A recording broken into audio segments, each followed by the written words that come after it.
Mari Mari Pupeñi Pulamien, mi nombre es María Inés Canoé, soy lonco de la comunidad William Tú del pueblo Ranquel y co-coordinadora de la Confederación Ranquel en el centro de Argentina. Bueno, ante todo tengo que contar quiénes somos los ranqueles.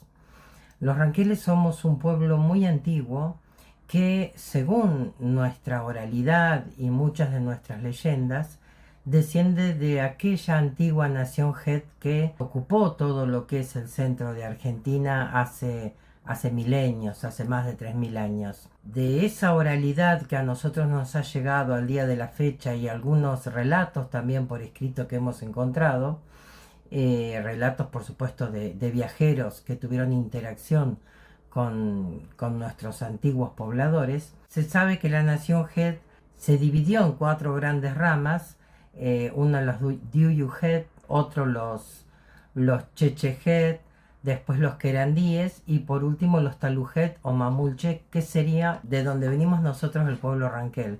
Pero el pueblo Ranquel, desde el 1600 más o menos ya hay crónicas de este gentilicio, del gentilicio Ranquel, aunque también fuimos conocidos con muchos otros nombres como Pampas, Pampas algarroberos, Puelches. Esos eran gentilicios exónimos, ¿no? Exónimos porque nos lo ponía gente que no éramos nosotros. Por ejemplo, Puelche, que quiere decir la gente que vive al este, la gente del este.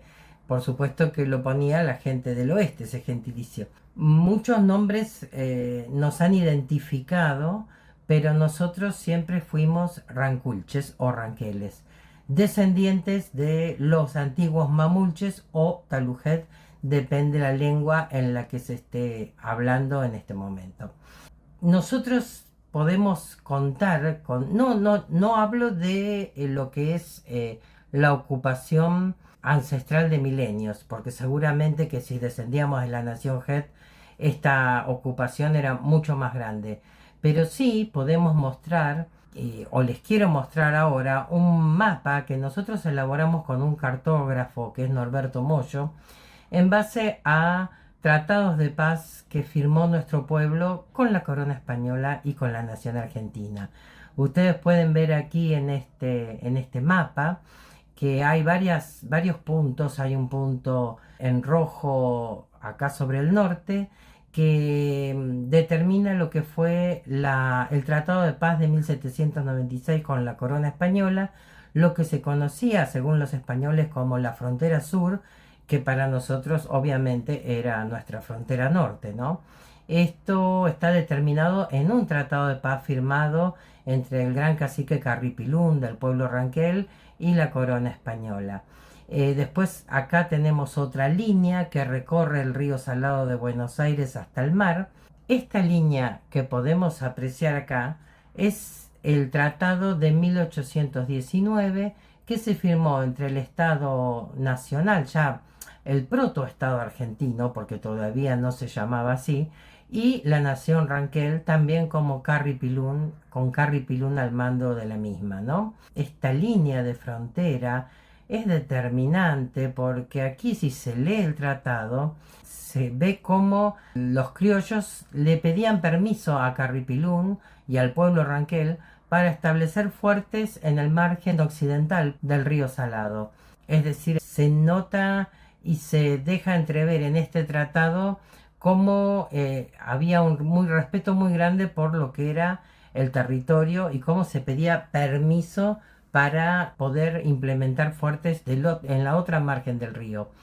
Si bien estos tratados no eran rotos frecuentemente, siempre por supuesto por el Estado argentino, determina cómo en algún momento se reconocía la ocupación territorial del pueblo Ranquel sobre todos estos territorios. Aquí al sur, sobre el río Negro, ya no tenemos tratados de paz porque aquí no había llegado aún la civilización, digamos, o el Estado argentino. Entonces contamos con los testimonios del diario de viaje de Luis de la Cruz en 1805-1806, que cuenta en su paso por nuestro territorio cómo nuestras fronteras llegaban hasta el río Negro y luego ya era habitado por otros pueblos distintos. Y al oeste vamos a ver una línea punteada. Quisimos ponerla justamente así punteada porque esa es una línea de interacción con nuestros hermanos pehuenches que era muy móvil, depende de la época, depende del momento, iba y venía, es decir, no había una línea fija de frontera ahí, sino que había una interacción muy grande y por eso se marca con una línea punteada porque no había una frontera estricta determinada, sino que la frontera era muy móvil en ese momento. Este mapa que nosotros estamos mostrando acá, ¿por qué lo mostramos? Porque es importante, porque a veces nosotros nos encontramos en internet hoy en día, en muchas páginas de otros pueblos que están considerando este territorio como de ellos. Y bueno, nosotros le decimos, si este territorio realmente era de ustedes, muestren alguna prueba, algún tratado de paz, algún tipo de ocupación, algún diario de viaje, alguien que haya determinado eso. Otros pueblos no lo tienen y nosotros sí tenemos esta prueba, que son los tratados, que son un instrumento jurídico legal internacional que determina que ese territorio era reconocido primero por la corona española y luego por la protonación argentina y luego por la nación argentina, porque tenemos muchísimos tratados. Y en todo se reconoce esas tierras como territorio ranquel. ¿Y a qué venimos con esto del territorio? Porque este no es un espacio para reivindicar territorio, pero sí es un espacio para reivindicar enterratorios. Y acá es donde empieza esta cuestión. Acá en Argentina hoy en día hay una política muy de evolución express de restos. Es decir, aparecen restos, se analizan, se dicen, bueno, a ver, ¿qué comunidad tenemos cerca? Ah, tenemos en la provincia de Buenos Aires una comunidad wichí justo al lado de este enterratorio, por ejemplo, digo, ¿no? Que me perdonen los wichí, pero estoy mencionando como podría mencionar cualquier otro pueblo. Y bueno, entonces vamos a consultarle a ellos y vamos a devolverle los restos a ellos. Y se sacan las fotitos, salen en la prensa devolviendo restos, devolviendo a nuestros ancestros, porque era nuestro territorio, a pueblos con distinta cosmovisión, con distintos ritos funerarios. Y eso es un poco lo que yo quiero que se tome conciencia a través de estos espacios, de que nosotros, por ejemplo, sufrimos a través de la colonización primero y la conquista ilegal de nuestro territorio luego, un desplazamiento muy grande hacia tierra adentro, como se llamaba en aquel entonces, o hacia el lado de la pampa central, de la cordillera, porque por supuesto nos venían robando y ocupando territorio, el Estado moderno. Pero en ese territorio quedaron muchos de nuestros enterratorios y lugares sagrados, que nosotros no los abandonamos, fuimos obligados a abandonarlos porque fuimos desplazados, fuimos esclavizados, se produjo un genocidio muy grande acá en el centro de Argentina, que quizás en otro momento también se puede hacer un trabajo sobre esto. Pero ¿qué pasa con los enterratorios que quedaron de nuestros ancestros?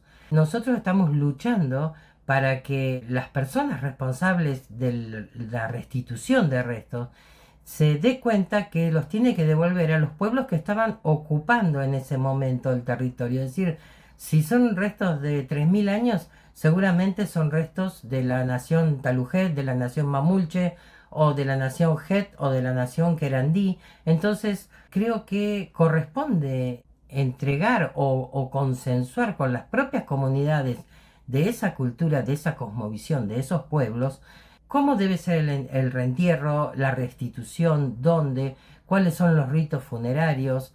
Es muy importante para nosotros esto.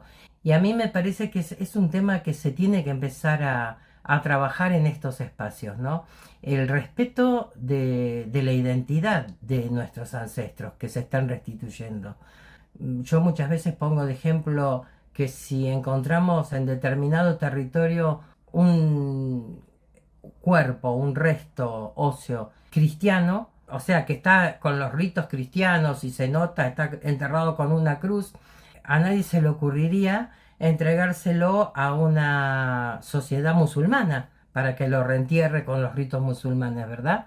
Bueno, y sin embargo con nuestro pueblo, con nuestros pueblos indígenas, está sucediendo eso. Y esto a causa acá, por lo menos en Argentina, de este tipo de devoluciones express. Nosotros, por suerte, hemos entablado un diálogo muy importante con todos los académicos y estudiosos que están trabajando en territorio. En la provincia de La Pampa hay incluso una ley en donde se tiene muy en cuenta lo que es la consulta a los pueblos indígenas, y cuando se encuentran restos que afloran por acción del agua, del viento o de algún tipo de movimiento, que aparecen cuerpos de nuestros ancestros, cuerpos óseos, se consulta inmediatamente a las comunidades ranqueles, y estas determinan, o sea, primero se tiene que determinar que sea realmente antiguo, como para poder consultar a las comunidades y que no sea un resto de hace 50 años atrás.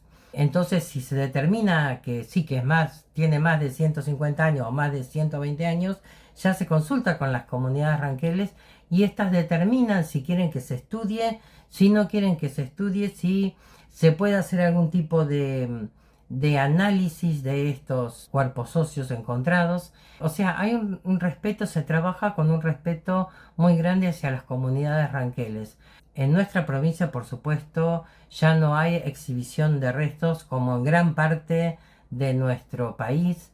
Lamentablemente creo que hay lugares en donde todavía se usa esa práctica de exhibición de momias o exhibición de restos, y bueno, tengo que decir que el pensamiento del pueblo ranquel ante eso es que es una práctica nefasta, que bueno, que es algo que no debería seguir sucediendo.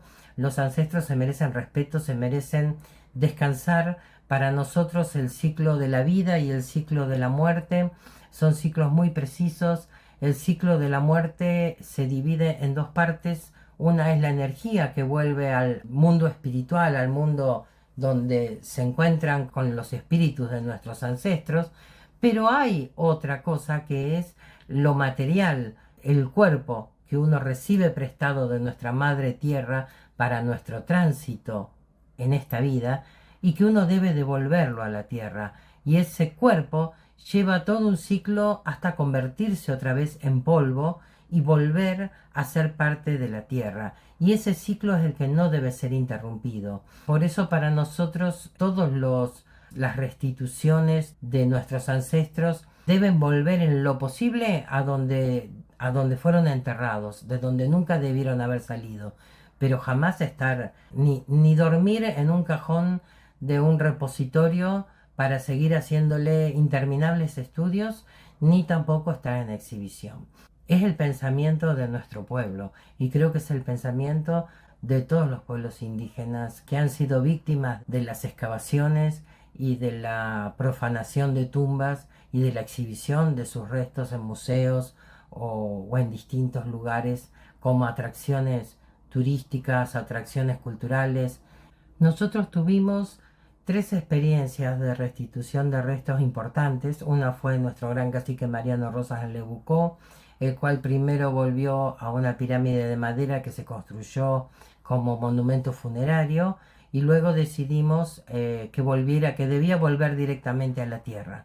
Pero luego tuvimos también la experiencia de Chapalcó, en la cual eran restos muy antiguos. O sea, tuvimos que hacer una reunión entre todas las comunidades y preguntarnos cuál era el protocolo ceremonial que correspondía por la antigüedad a esos restos. Bueno, se llegó a un consenso, se pudieron reenterrar esos restos con el pensamiento de que debían reiniciar ese ciclo y de pedirles perdón por haber tenido que sacar esos restos de ahí, aunque no fue algo que nosotros aprobamos o que fue algo que lo hicimos a propósito, pero esos restos en algún momento dejaron esa tierra y tuvimos que devolverlos. Entonces, el reentierro de esos restos en Chapalcó fue algo que a nosotros nos dio señales de que estábamos haciendo las cosas bien, de que ese era el camino.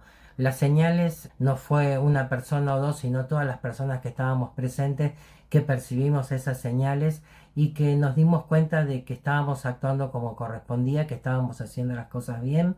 Y bueno, y esas son las cosas que nos van marcando un camino. Nuestros ancestros deben estar en la tierra, deben completar su ciclo en la tierra, y creo que es el pensamiento de la mayoría de los pueblos indígenas que vivimos este proceso. Mañún Chantún, muchas gracias, no quiero excederme más en el tiempo.